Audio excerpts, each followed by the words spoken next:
Hello everyone! Today, let's take a walk with me through Fifth Avenue, one of the wealthiest and most bustling streets in New York. As we walk together today, I'll introduce you to The Catcher in the Rye by J.D.Salinger. The story follows Holden Caulfield, a rebellious teenager who wanders through Manhattan, including Fifth Avenue, after being expelled from school.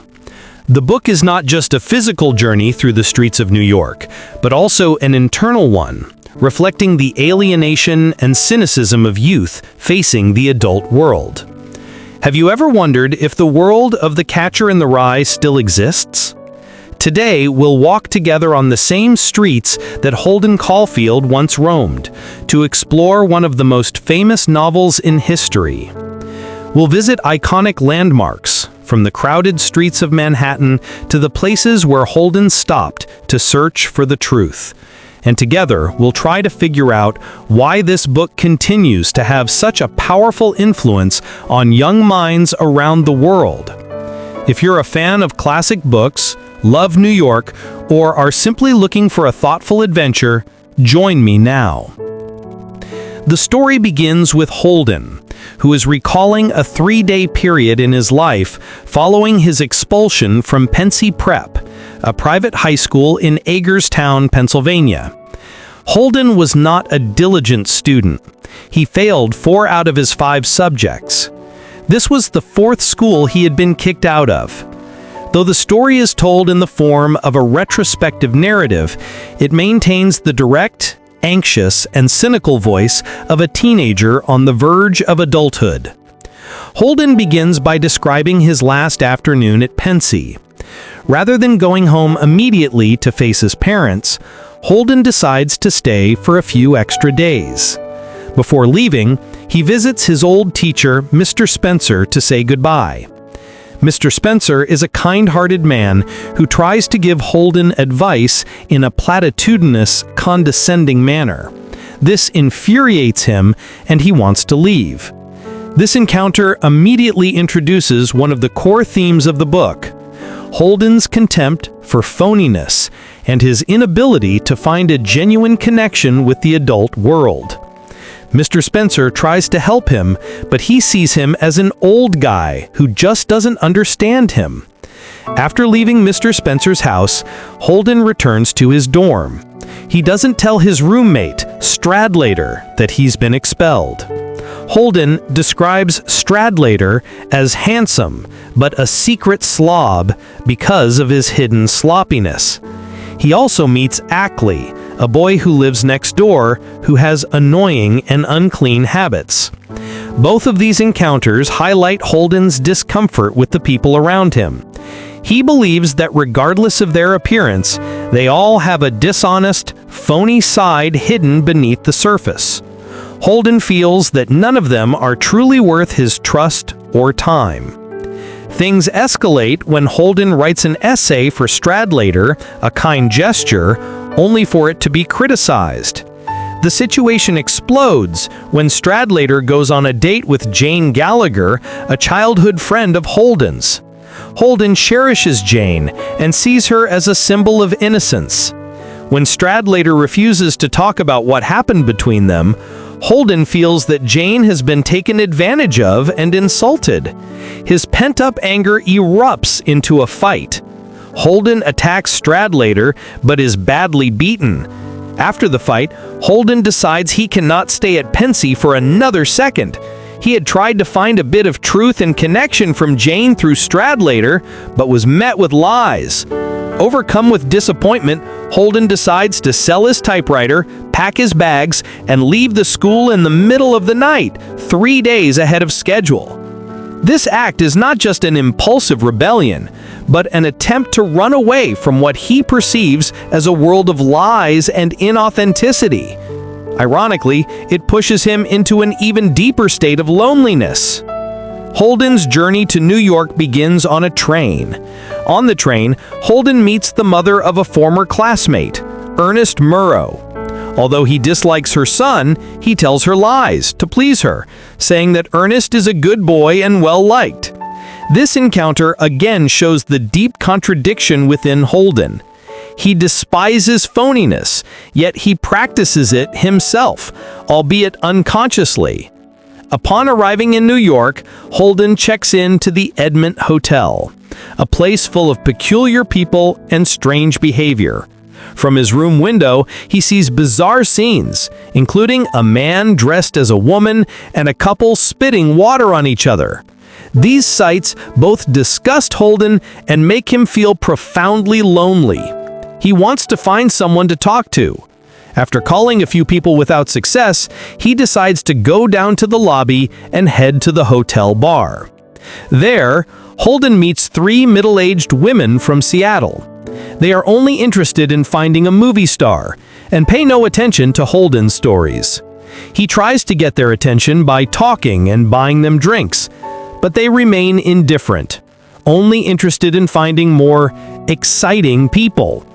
Once again, his attempt at connection fails. They leave, abandoning Holden alone in the bar. He feels like he is invisible, a lost soul in a crowded world. After returning to his room, a hotel employee named Maurice tempts him to hire a prostitute. He agrees, but when the prostitute, Sunny, arrives, he feels too sad and doesn't want to do anything. Holden just wants to talk to her. Sunny demands $10, but Holden says he can only pay $5. Sunny gets angry and leaves. A few minutes later, Maurice returns, demanding the extra $5.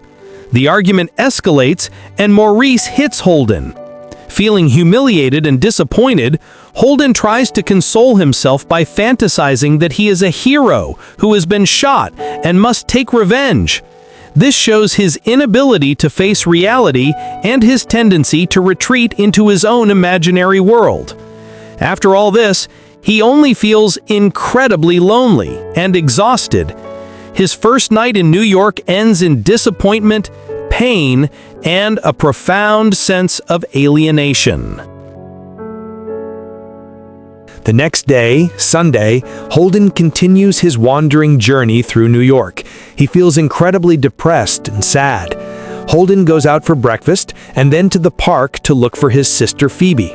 Along the way, he sees a little boy singing "If a Body Catch a Body" coming through the rye, innocently, and this is one of the few moments Holden feels truly happy throughout the story. This encounter reaffirms his desire to protect the innocence of children, and it is also the origin of the book's title. Next, Holden goes on a date with Sally Hayes, a girl he used to know. At first, Holden is happy to be out with her, but he soon finds her to be very phony. They go to a play and ice skating, but Holden hates everything. In a cafe, Holden suddenly has a bold idea. They should leave everything behind and run away together to the countryside. Sally does not understand this idea and gets angry. She thinks the idea is stupid and childish. She wants a stable life, marriage, and social status, all things Holden considers to be phony. The date ends in failure, with Holden and Sally arguing. Once again, Holden ruins a potential relationship and isolates himself. After leaving Sally, Holden goes to another bar and meets Carl Luce, an old acquaintance. Holden tries to confide in Carl about his problems, but Carl, who is more mature and practical, doesn't want to listen and feels uncomfortable. He leaves, leaving Holden alone. Afterward, he calls a few other people, but no one comes to meet him. He gets drunk and wanders through the night, even nearly freezing to death in the park. His Sunday journey reinforces Holden's sense of loneliness and shows his helplessness in finding a meaningful relationship. He wants to find someone to share his loneliness with, but the world only shows him shallowness and phoniness.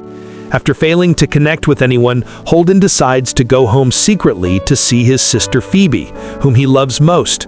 For Holden, Phoebe is a symbol of innocence and authenticity, in complete contrast to the phony world he despises. Holden sneaks into his apartment. He doesn't want his parents to know he has returned. When he sees Phoebe, Holden feels a sense of relief and safety he couldn't find anywhere else. Phoebe listens to her brother sincerely, and he shares his deepest thoughts.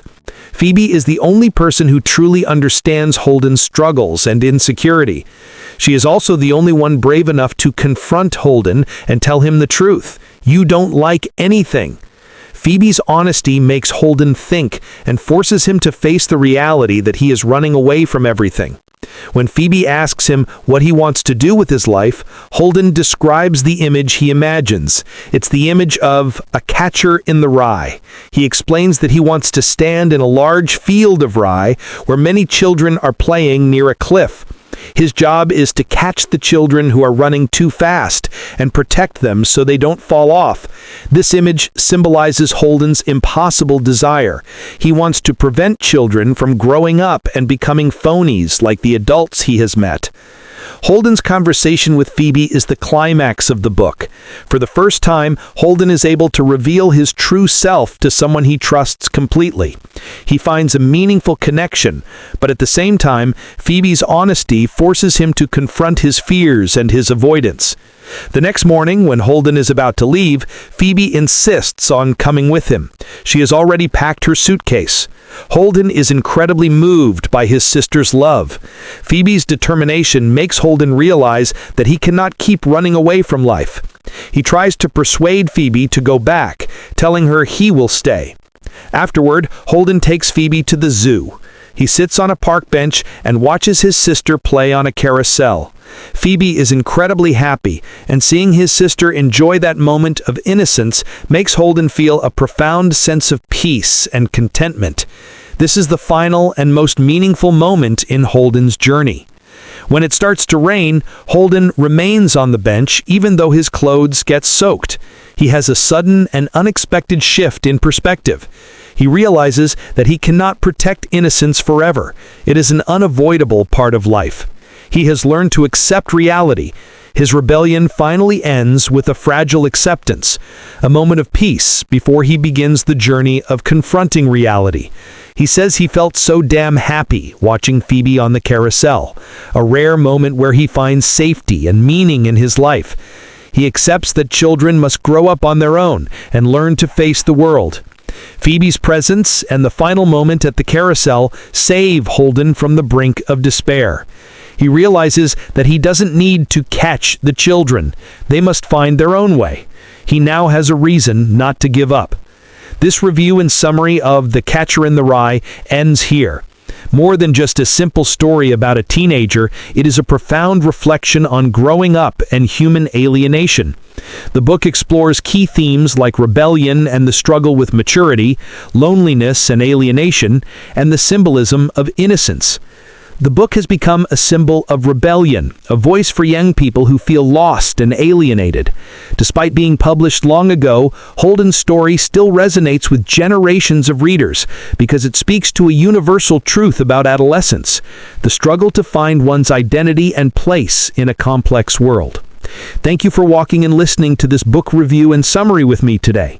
If you like it, subscribe to my channel, and I'll see you in our next New York adventures, along with even more fascinating stories. Goodbye for now.